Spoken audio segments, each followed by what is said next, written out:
today is kind of, you guys have all seen galaxy classifications before. They are important when we talk about extragalactic astronomy, so I want to review them a little bit, but also try to get into a little bit about why we might care about a galaxy's classification, and use Galaxy Zoo to do that. So the first thing I'm going to start us right off, someday I will learn to do this, by putting us in small groups and doing kind of a little lab activity. This is kind of our participation grade for today. On assignments in your Day 4 Galaxy Zoo, there's a link to a discussion post where Zane has already done it, but where we can answer this question about what they're asking you to do when you classify galaxies in Galaxy Zoo. So let's take maybe 15 to 20 minutes to kind of work through just a few, I think I said 10 galaxies in groups discussing together, so you guys can kind of get an idea of what they are looking for. So let me put you in some breakout rooms. Okay, I think everyone's back. So did anyone get any weird galaxies? Anything that maybe stood out? Weren't expecting? We had one that looked like it had two bulges. That's cool. Yeah. I think you were there maybe when we were talking about that one. Yeah, that one was, I like that one. Like merging galaxies that look like they could be merging are always fun. Anything else? Anything unexpected? James just got one where there's like 3 basically touching. Yeah. Amazing. James, share your screen. I think I have to change something.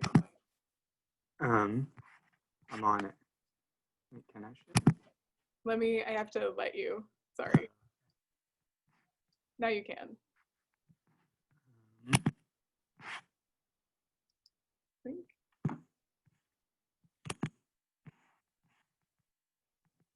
Can you? Yeah, haven't gotten this before.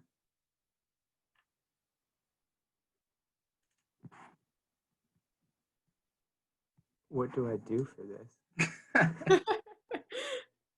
That's, I mean, I'd say features or dis. I think, yeah, you can let them tell them something.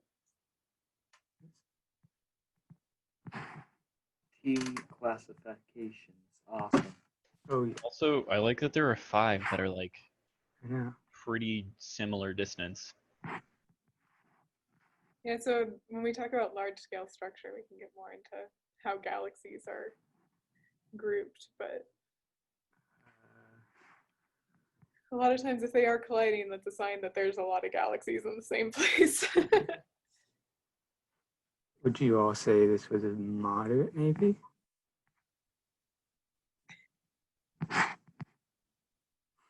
Harder than you'd think, like figuring out. Let's go with moderate.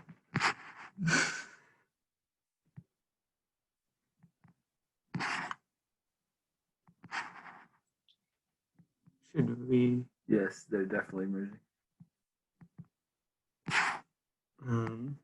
Overlap. Anything else?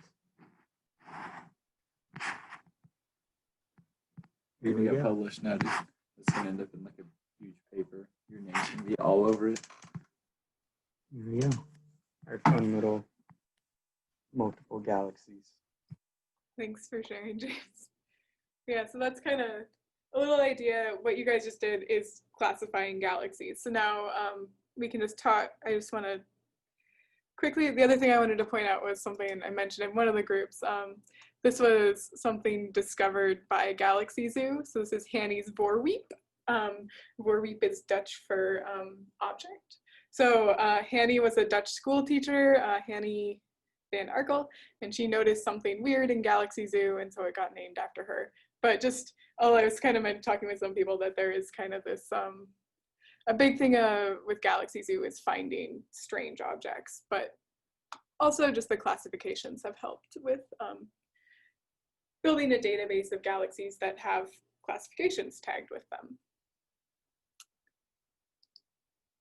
So the main way that astronomers classify galaxies, probably what you've seen before in 179, is the Hubble tuning fork.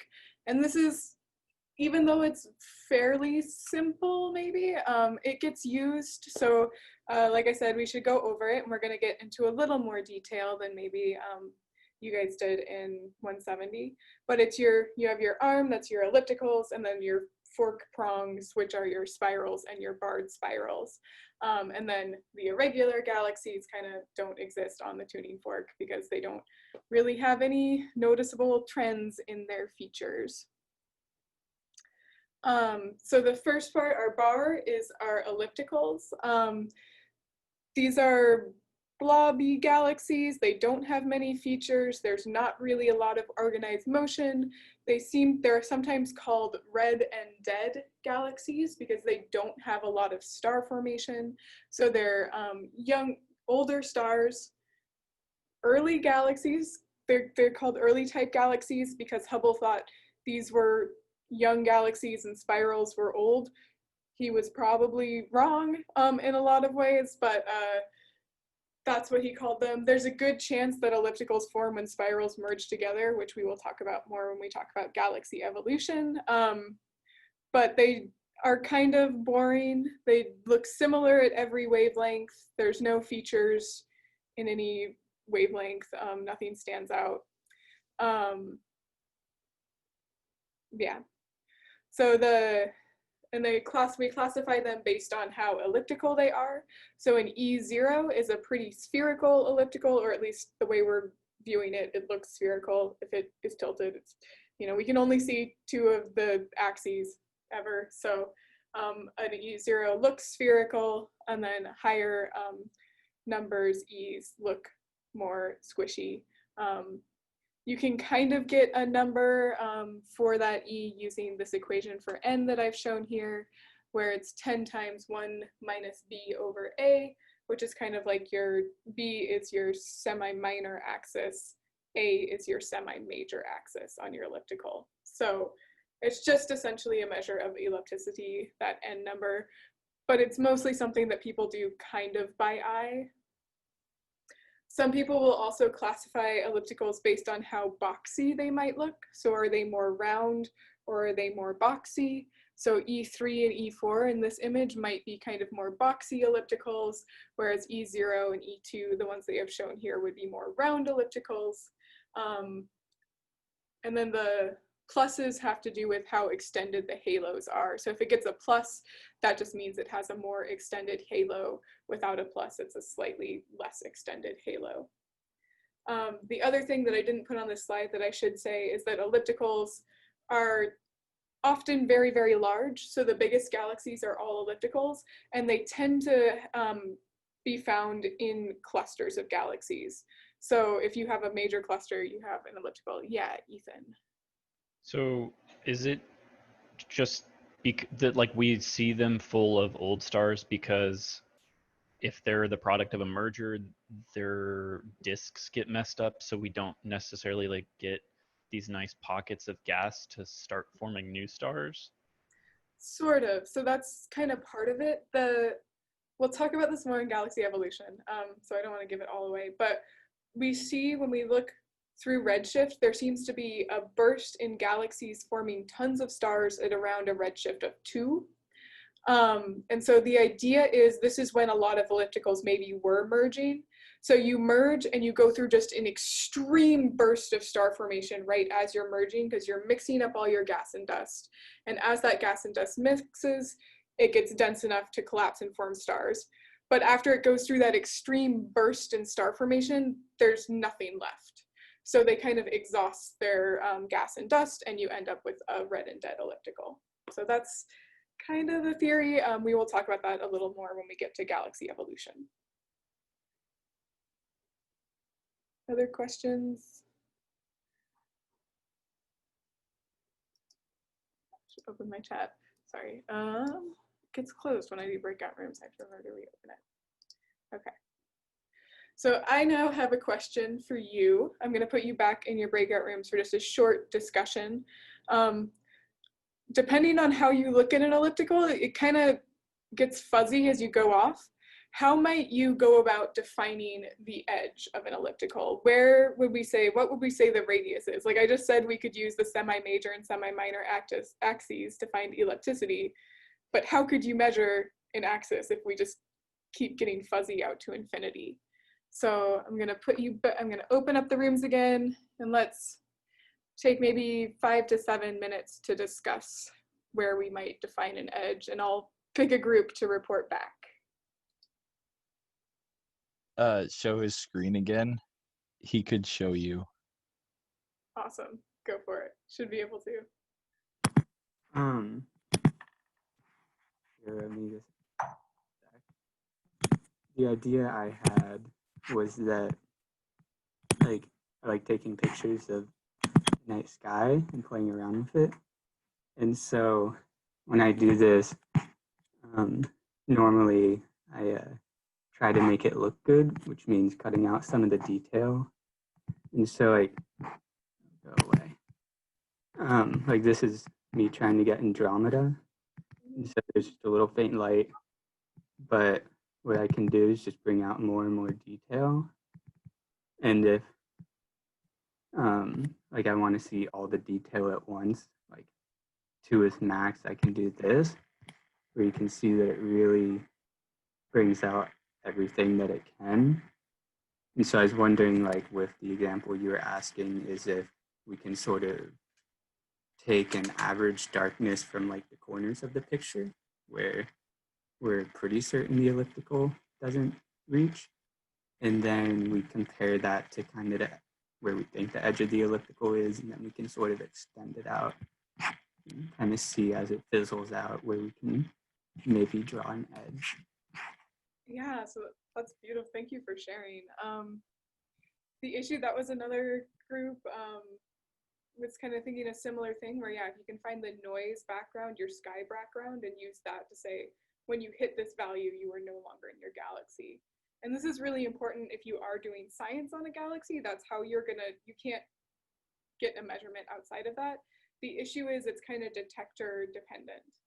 So if you are using Hubble, what you're going to see as an edge would be different than if you were using James's camera. So you have to be a little careful with that, just because it is where you can do science, but it's not necessarily where the edge might be. So anything else folks want to share before I give things away? We were talking about like something that had to do with like a half luminosity of the center of the galaxy, or I don't know. We had that idea, and then it was like, well, but the bulge is like super duper bright. So how do you base the edge of the galaxy off of that? Yeah, unfortunately, that is kind of the best we do. So that is one way. One of the 2 main ways is by looking at the half-light radius. So there's a few different things. So that's kind of what I was trying to, I couldn't find a lot of great images of this, but so it's a little fuzzier than I might like, but on the y-axis, we have the total light intensity measured in counts. So that's just how many photons have hit your detector as a function of radius. And you can set your effective radius or your half-light radius where half of the integrated light is. So that might be a little further in than the actual radius of your galaxy, but it does give you something that should be fairly true regardless of your detector. Hopefully, there's still some issues where there are some detectors that can get really, really faint stuff, so you might be picking up on things that others aren't. But that is one way. We call it the effective radius or the half-light radius. There's also something called R25 that gets used on occasion, and this is kind of saying we can measure the surface brightness of a galaxy.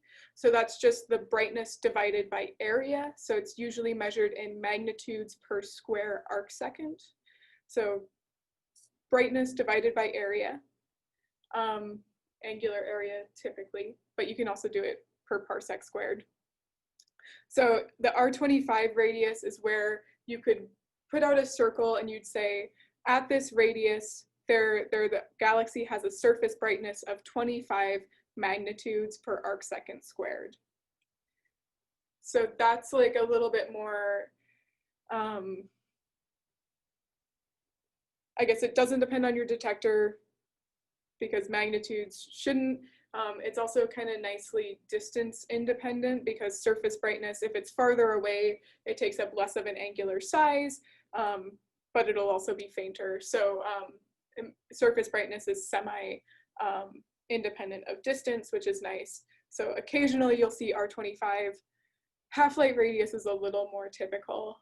There's also something called isophotes. So ISO, again, is like the same phot, photometry, you know, just brightness kind of thing. So the same brightness, so you can plot radii of the same brightness. This is the same kind of same surface brightness kind of thing. And so that's what's shown here, are plotted isophotes. And you can use the kind of shape of the isophotes to figure out a radius-ish. Where they start to get fuzzy, maybe your edge. Again, edges are a little weird because if you're using different detectors, you might be able to see more things connected or not connected. But with elliptical galaxies, the nice thing is that your isophotes are pretty uniform. And so you can use them to figure out your ellipticity, your B over A, because they'll all have the same-ish ellipticity as you go out.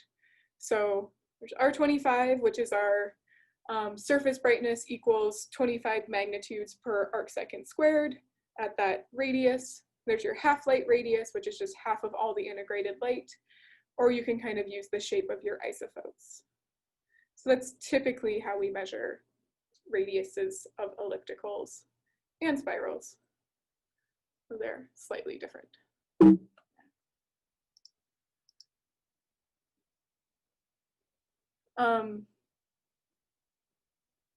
On a kind of similar note, we will kind of do some of this in not too long.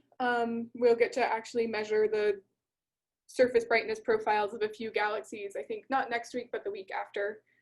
So this will be something we'll see more of, but we can model the surface brightness profiles using something called a Searsic profile. So that's another way to kind of get a radius-ish where you can say, if we fit one of these models, you can say when the model goes to approximately 0, then we're at the edge of our galaxy. So if you fit, so if this Searsic index, you have, the Searsic profile is a model shown of this form. So you have your surface brightness, your irradiance, I think is why they use an I, at your effective radius multiplied by this kind of funky exponent r over effective radius to your index, 1 over your index. Elliptical galaxies tend to fit Searsic profiles pretty well. Larger, more luminous ellipticals have ends greater than 4, whereas smaller, lower luminosity ellipticals have ends less than 4. So Searsic index can tell you a little bit about your elliptical galaxy as well, and it can kind of give you another idea of what the radius might be. So r here is a variable, I is a function of r, and then there's some kind of fit parameter as well as your Searsic index. And then you just need to know your effective radius and the surface brightness at that effective radius to get this function figured out. Pause before we jump into spirals. Any questions there?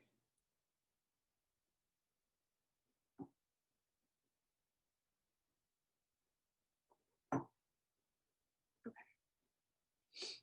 So spirals are the pretty ones, in my opinion. Maybe that's a little biased, but I study spirals. They're also kind of opposite of ellipticals. They're sometimes called blue and new galaxies because they have young stars, so new stars. Young stars are often bluer because O and B stars don't live very long, so they put out a lot of the blue light. So if you see blue light, you know there must be young stars. So blue and new, or spiral galaxies. They then get further classified based on how much structure there is, how many rings there are, or how many arms there are, and how tightly wound those arms are. So the S lowercase a will have very loosely wound arms, usually only one or two, whereas if you go up to the SCs, there are more arms and they're more tightly wound. So you can usually see a little bit more in the arms.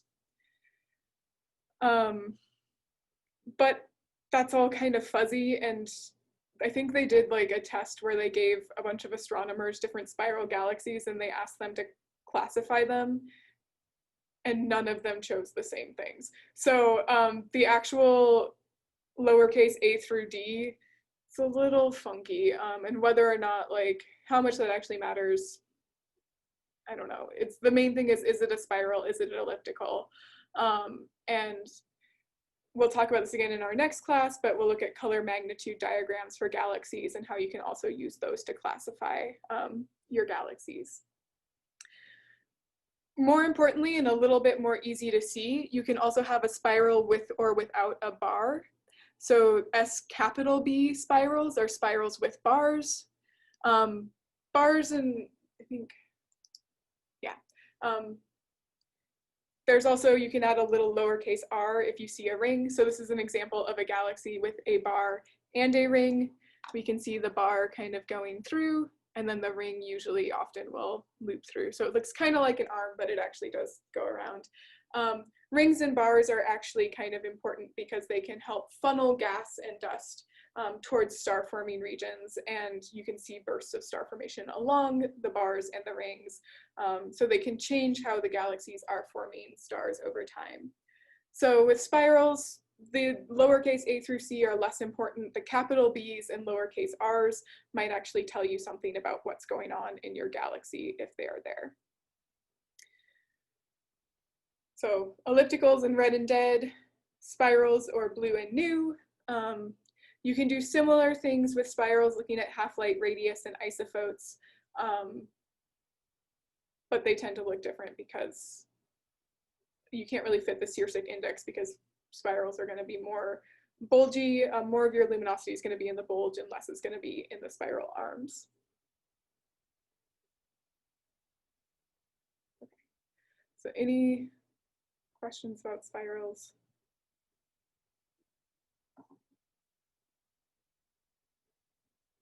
I think they're more pretty. I give talks where I talk about galaxies, and a lot of times I start by asking people to picture a galaxy, and then I show them a spiral and then show them an elliptical, and it's like, you weren't expecting that, were you? But it's, you know, when you're talking with people at a library or something. So there's still a few more types of galaxies. So there's also lenticular galaxies. They're kind of between elliptical and spiral. So they're disks, but they don't have spiral arms. So less gas, less star formation. Maybe on an evolutionary thing, they're somewhere between ellipticals and spirals as well, but we don't really know at this point. There's still a lot of questions about galaxy evolution. And then these are kind of at the node of your Hubble diagram. So you have ellipticals, and then kind of S0 lenticular galaxies, and then we branch off into our spirals and barred spirals. Sorry. It's like, how do you say non-barred? I guess that's it, non-barred. Sorry, my brain is functioning well. And then finally, kind of in the fun side, there are irregular galaxies. So these are often the smallest galaxies. Spirals, ellipticals are the biggest. Spirals can get really big, usually not as big as ellipticals, but you can have some pretty large spirals. Lenticulars more similar to spirals, but without the star formation and no arms. And then irregulars are just little weird guys that they don't have any structure. There's no clear motion, things moving together. Often they are satellites of larger galaxies. So Milky Way has the Large and Small Magellanic Cloud. Andromeda's got a few irregular galaxies as well. I think like M30 maybe. Andromeda is M31 and M30 is a satellite galaxy. I should check that, I'm not sure. What's cool is they often have a lot of gas and dust and tons of star formation. So because we're kind of, there's not structure, but we're kind of just, they're just like weird funky blobs of things kind of hitting into each other, moving around together, you can get a lot of star formation in irregular galaxies. They can also be, some of the bigger ones might be results of mergers that are currently in the process of happening. So you could have an irregular galaxy that is two galaxies kind of finishing their smashing together process. So those would be a bigger irregular galaxy, but another reason why you might get a ton of star formation in an irregular galaxy. So just a few images of irregular galaxies down there. Also fun ones to look at. There was an astronomer called de Vaucouleurs who wanted to add a class of irregular galaxies called Magellanic irregulars based on some of the structures he saw in the Large Magellanic Cloud. The problem was there's only one galaxy that is classified as a Magellanic irregular, and that is the Large Magellanic Cloud. So whether or not that's an extra classification is a little bit of like a stretch, but there is that kind of branch within irregulars if you ever meet an astronomer who wants to argue about that. Okay, so I wanted to spend most of the rest of the class thinking a little bit about how we might actually use galaxy classifications to do science, with a specific focus on what you guys read about in Galaxy Zoo, where they're using galaxy classifications to do science. So I'm gonna put you back in your rooms so you can discuss this, and then this is, I think, the other part of your participation today. If you go back to that assignment, you can get there. Yeah, you should be able to submit, either a text block or a file upload. This will be just for me, but it'll just show me kind of what you're learning, what you're understanding. So we will come back together at around 3:40-ish, so 15 minutes to discuss together and write a little summary of what you read about. Or if one of your group mates had something really cool and you'd rather say, I thought their article was better, here's a summary of what they told me, that's also fine. So, oh, there was something. Two people. Okay. I think everyone might have been forced to come back. So I want to spend a few minutes at the end of class talking about next week. But before we do that, can I get maybe one or two people to share? Erin, yeah, go for it. Okay, I read the article or the blog post on classifying galaxies from another universe. It was just like this simulation of like big history, cosmology, galaxy formation called Illustris.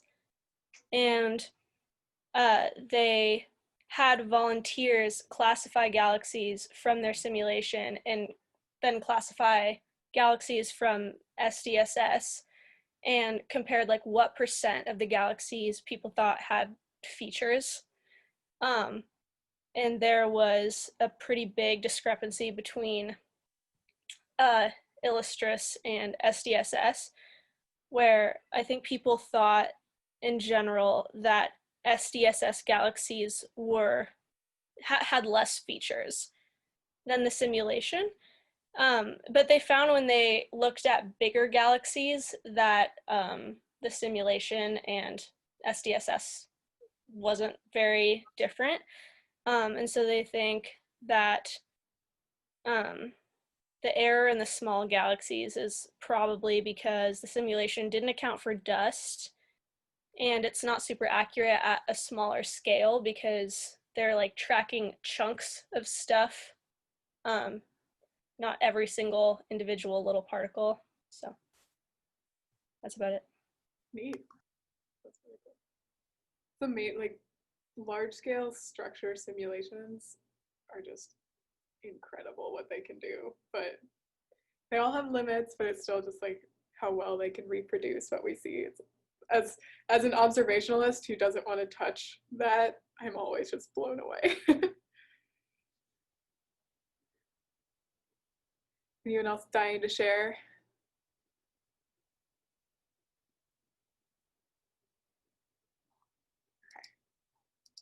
So there's one last little thing I want to touch on before I get into what I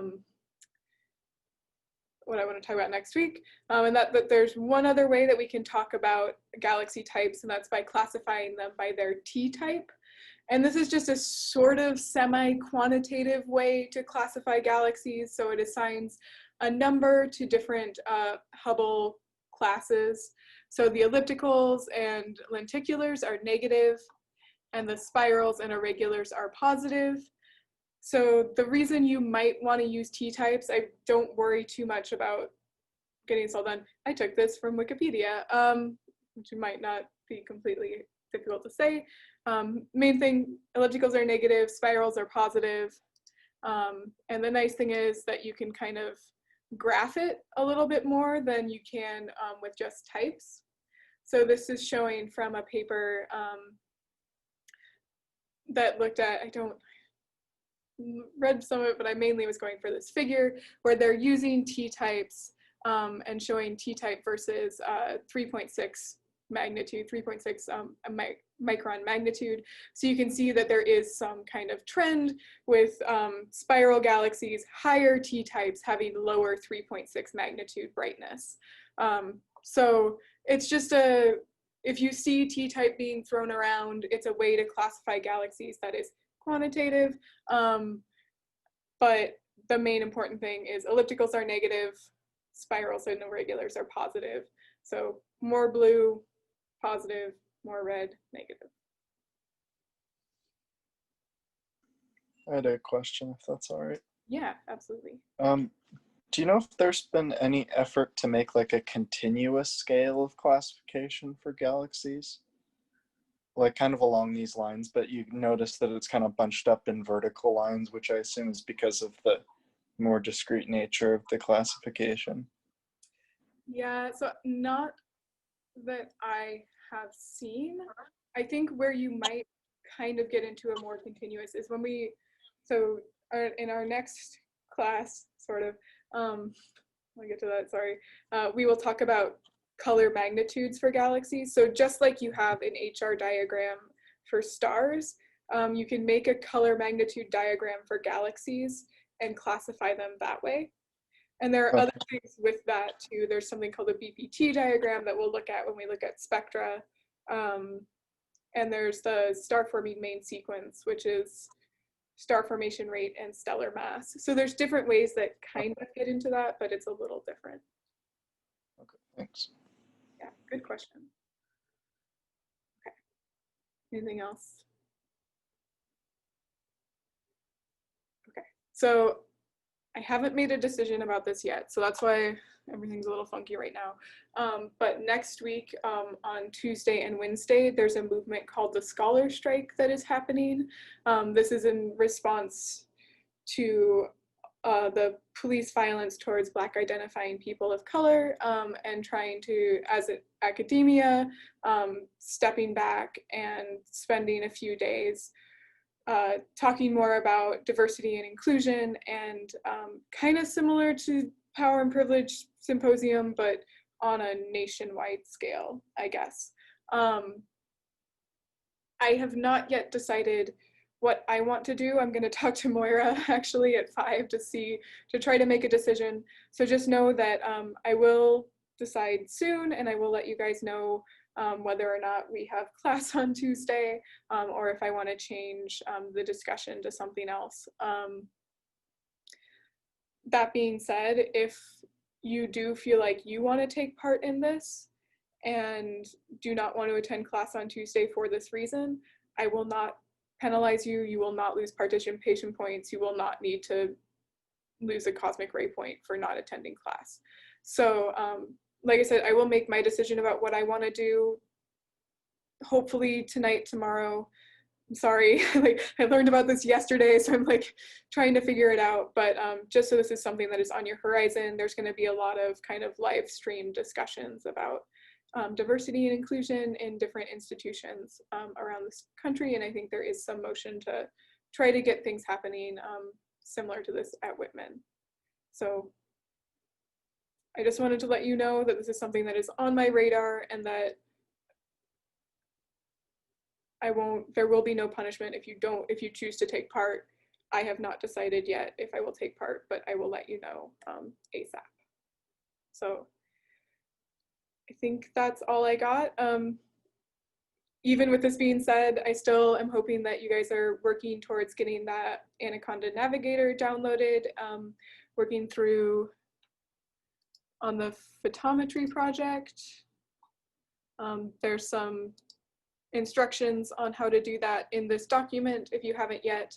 And I think most people have chosen a galaxy, but if you have not, the link to this was in a email I sent out, but if you can't find it, shoot me an email so we can get everyone with a galaxy, so that when we do want to plot them on our color magnitude diagram that we will make, you know what to be plotting. So you might have a little extra time, but just know that those are things I wanted to make sure that were on your radar, that you're getting done soon-ish. That's all I have. So if anyone has any questions, if not,